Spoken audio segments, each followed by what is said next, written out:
Good morning. Distinguished guest, respectful our professors here, dear colleague, honored attendees. It's my great pleasure to welcome you in the first session. And now we invite Professor Mary Ann from University of Galaxy. She will speak. She will speak now on cervical cancer, a public health problem. Yes? No? No, I'm talking about the global. Yes, okay. I swapped. Yeah, you switched. Okay. You are welcome. I invite you, please. Oh. Okay. You are welcome, Professor. Yes. Is it on? Yes. Welcome, Dr. Thank you.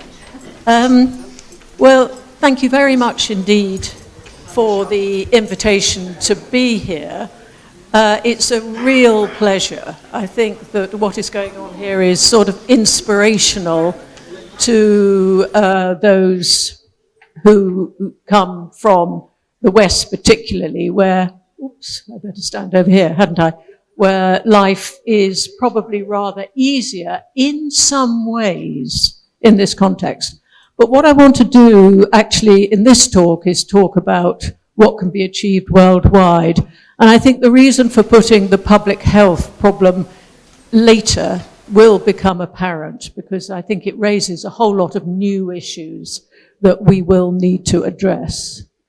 So I want to talk about the global cancer burden, WHO elimination strategy, progress on prevention, and the impediments, what money can't buy, what we can't achieve, and maybe, I think, in the advocacy, how one might begin to think about it. So basically, you've heard this in the talks so far, that cervical cancer is completely preventable. We've got a moonshot for this cancer. We know what causes it. We know how to find it. We know how to treat it. We've just had a very nice talk, which has given us a really comprehensive view of the treatment and the pros and cons. And now we have a vaccine. What more can you want? But it's deadly. There are 662,000 global cases in 2022, projected to reach 855,000 by 2040. And those are the figures for Egypt, which, although not huge, are nonetheless very important. And I hope this will come out as I go through. Now, some of the figures I'm going to present do differ a little from what we've heard, which is part of the problem. It's very difficult to get figures on this sort of issue from many parts of the world. But what we have here is a European age standardized incidence rate, and then Egypt is the line much further down. And I don't think I would worry exactly where that line is. It may be 2%, it may be 4%, it may be 6%, but it's still there, it's still significant. It's very significant for the women concerned, as we were hearing, and it is preventable. And so we mustn't just look at areas where it is very common. We need to look throughout the world. Now, I'll talk a bit about the US, which is an interesting country for many reasons. But if we're thinking about cervical cancer, it is a very expensive issue. Now, it's going to be quite expensive here.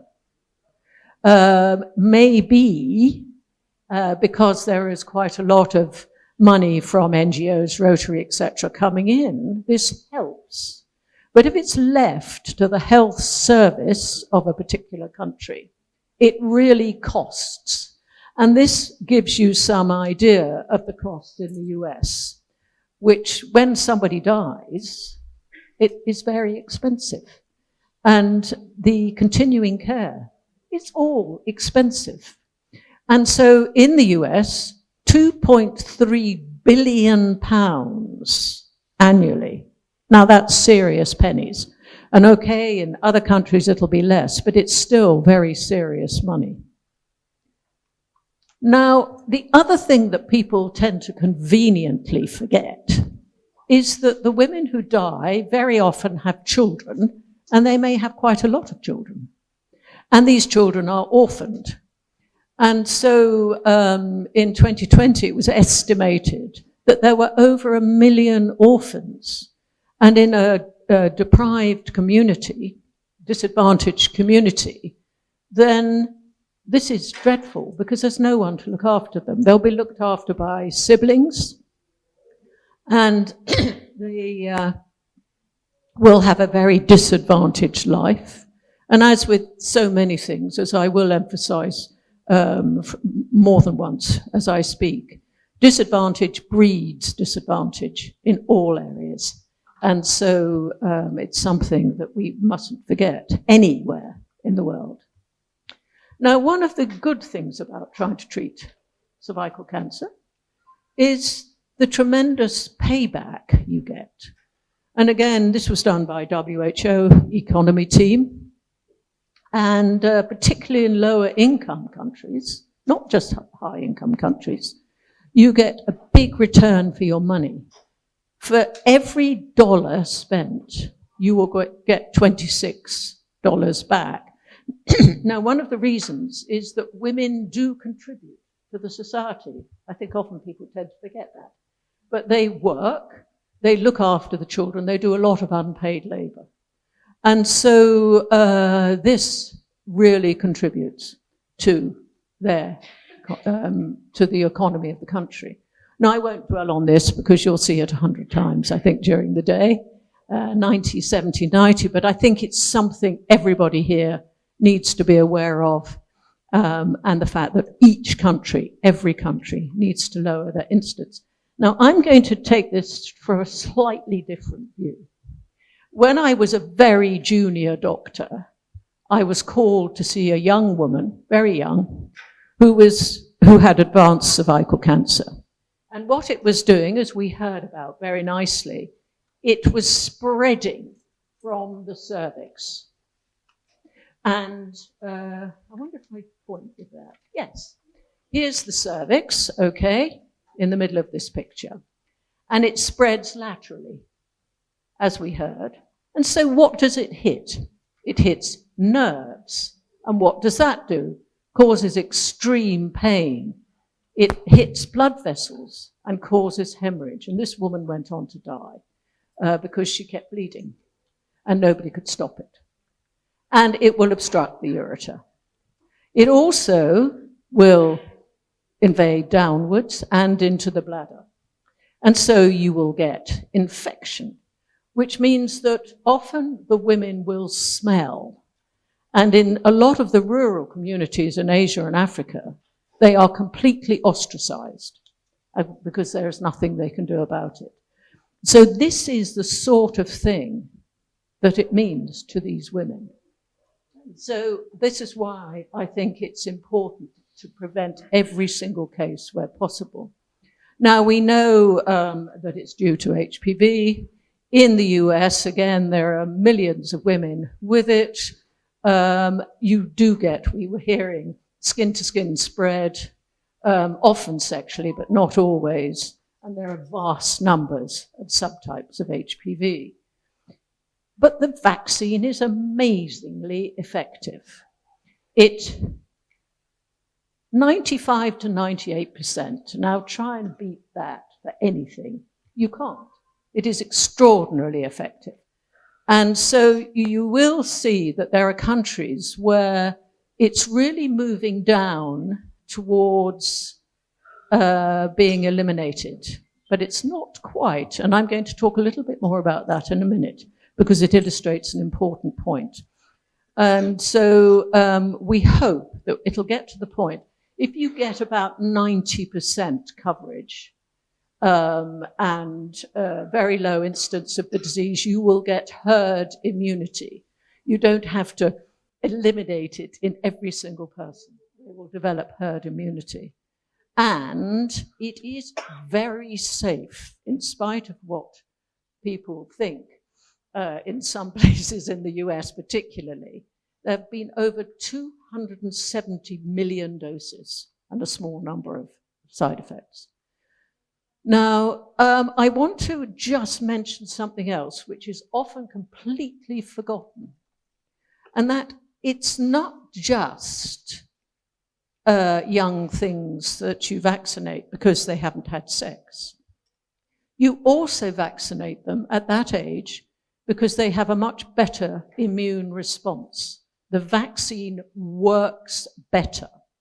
And I'll show you here. No, I won't show you there, sorry. It works much better. I've got in a minute 1 or 2 pictures of what it actually does to the antibodies. But it makes it more effective. And so it will give longer lasting protection. Now, we've moved on to single dose HPV, and these are studies that have been done around the world in developing countries and shown that it really is very effective, because initially it wasn't certain that it would be. And that is the serious adverse events. I like that slide because it really, particularly the last sentence, there is no increase over placebo. HPV vaccine does not cause major complications. So those were the goals. How are we doing? 20% and 27% all programs. So it's moving up, getting there, and 32% when you look at all types of screening. Now, I won't dwell on this for more than a few seconds, but primary prevention is obviously better. It's so much better to have a little prick in the arm than to have to come along and have invasive investigations. And a lot of women even find having a smear test uncomfortable, and will have one and will never ever come back again. And so the other thing is one has to try and do is to make sure that whatever you do, you can do as much as possible in 1 or maybe 2 visits. But let's have a look at a very important point. Okay, the US is a very affluent environment. And look at the differences, the disparities. You've got high incidence of problems down in the south, and then you've got areas where there's virtually no cervical cancer. And what is this all about? It's about economic and social disadvantage, and it is present in every single country in the world. And you can see that if we look at different countries, this is the HPV introductions, high income, low income. And this is the economic disadvantage. But as I say, within countries, you also have social disadvantages. And the age-specific incidence of cervical cancer worldwide, let's have a look here. This is in high-income countries. This is in low-income countries. But you can see that it really begins to go up around the 40s. And so we do have quite a lot of information on it, and it is present still throughout the world. Now, what one has to do, I think, for real success, and it's something I will talk a bit more later, is really get together with the government where you can. And these are countries with high level of cervical cancer that haven't introduced a national screening program. And so this is an area which will lend itself to activity where possible.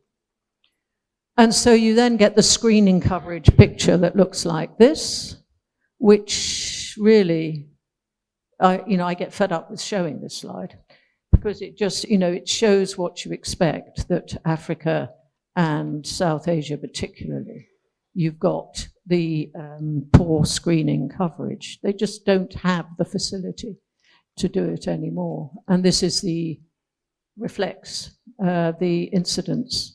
And so these poor, unfortunate women, while still being active and contributing, really cannot achieve what they would like to have done. Now, I want to raise another issue. Now, we all hear about Australia and how wonderful Australia is, and they are doing fantastically. They virtually eliminated it, but have they?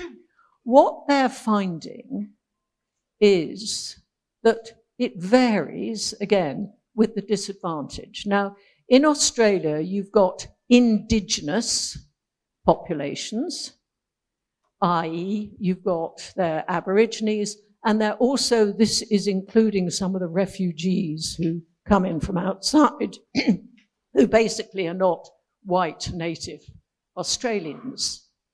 And this is incidence here, mortality there, and you can see that in the indigenous population, the incidence is 11.7, non-indigenous, 5.8.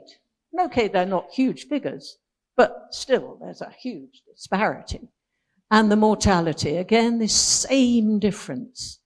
And so really, what Australia are now having to do, and it's what we're doing in the UK and many other places, is to really focus on the indigenous groups, because then you might have a chance of success. Otherwise, there won't be. And in the next slide, what it shows is, this is for Australians, and these are people who've migrated to Australia. And these are, white Australians, and you can see there's clear incidence, mortality going down very nicely, just what you want. And then you look at the groups coming in, and these are the Middle Eastern group. This is why I've got it up at the top here. And you can see a much more variable effect. So they still are not getting really to the root of the problem, which is reaching the very disadvantaged in their communities. But you can do it. Look at Rwanda. Now, this was taken quite a while ago, and they introduced a vaccination program, which they didn't make it compulsory in schools, but it was, I think, probably verging on it. But they've got this high vaccination rate for through their school vaccination programs. Right, well, we know about the obstacles which are present more or less in different communities. And I think there are some that obviously are extremely difficult for any of us to deal with, particularly the moral aspects. As I tried to say, you don't give it to girls just because they haven't had sex. You also give it because of the immune response. But some say this is against family values, which seems odd to me. If you can prevent a nasty disease in somebody, is this against family values? And so that I thought was a bit small-minded. And some think that the best thing to do is just abstain, which you can't answer, can't argue with that really, but there we are. Now, this is the information on age of vaccination, on the humoral response. And you've got quantitative differences. Oh, I think I've used up, oh no. Quantitative differences in immune cell precursors and qualitative defects in B cells. And it just, if you look at this, it's easier in many ways. This is the B cell. And you can see young girls, older girls. Okay, there's still some response in the older girls, so you can have catch-up vaccination. But it will not be as good as in the younger ones, and it will not last as long. So I think we have to be aware of that. And then if you look at the CD4 cells, which are very important in an immune response, there is a very marked difference between the young and the older. And I think this gets lost. I think a lot of people don't know, for one thing. I certainly didn't until I heard one of the talks at one of our webinars. And I think that it's something worth remembering and saying to people. And the antibodies are also more avid. They're much more likely to combine and produce the desired things. Now, it's caught Rotary's interest because they need something. Okay, polio is not eradicated, but they're doing pretty well with that. And they're looking around for other things. And the cervical cancer has caught a lot of interest because of many of the buttons it presses.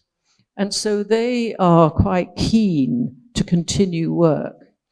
And so it covers a number of the Rotary priority areas: women's health, vaccination, etc., and reduction in morbidity and mortality with a vaccine. It's so exciting.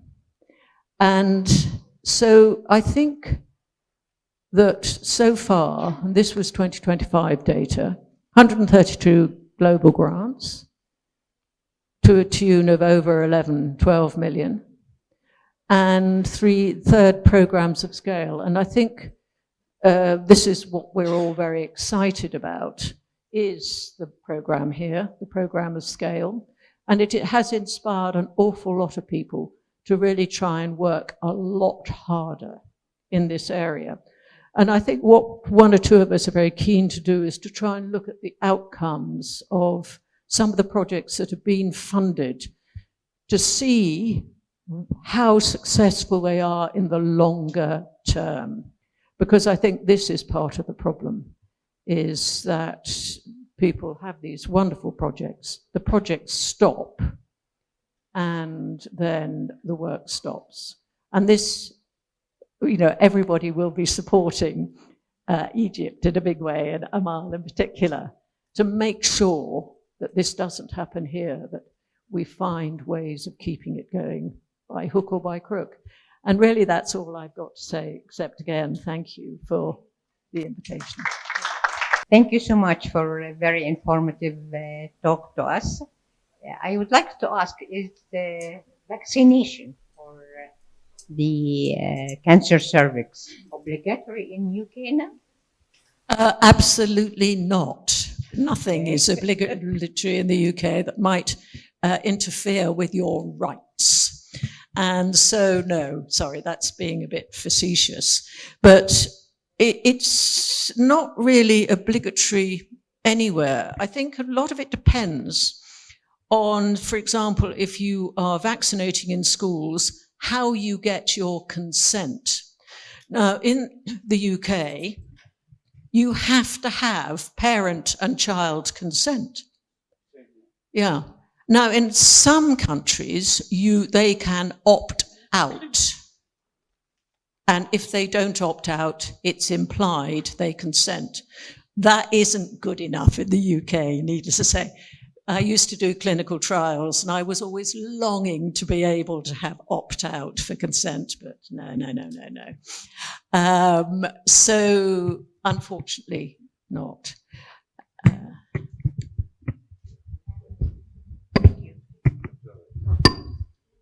Thank you, Doctor. Your lecture was marvelous and very informative.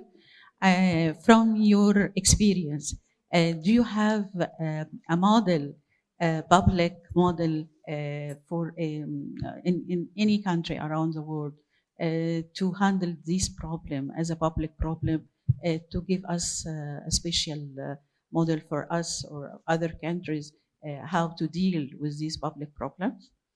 Thank you for the question. It sort of leads very nicely into the talk I'm going to be giving a bit later about the sort of public health aspects of this problem.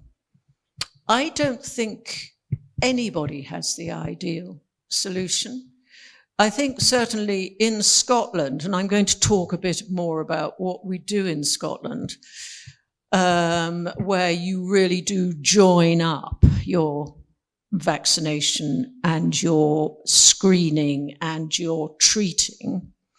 Such, I have to say, it's sufficiently successful. I worked in Glasgow for 35 years, and I have rarely seen advanced cervical cancer. It went to gynae-oncologists, but it was rare for them to see it. And so it's got to be joined up. It's got to be very well organized. And I think this is the other thing. I was rather old-fashioned gynecologist, and I liked to do opportunistic smears. If somebody hadn't had a smear, I'd say, right, we'll do it now. But this was frowned on. You have to, it's got to be part of the proper screening program, or things will get missed. So I wish I could be more positive. I'll try.